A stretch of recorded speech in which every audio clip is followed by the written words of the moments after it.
আমরা এখন শরীয়তপুরের চরে আছি। শরীয়তপুর জন না? ও মতলব আমিরাবাদ চরে।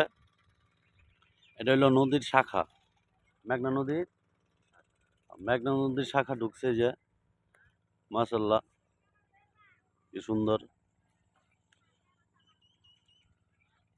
সামনে আমিরাবাদ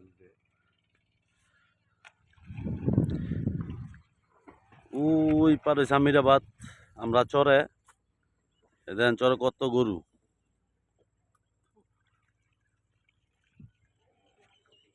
চরে কত গরু, আমরা আসলাম।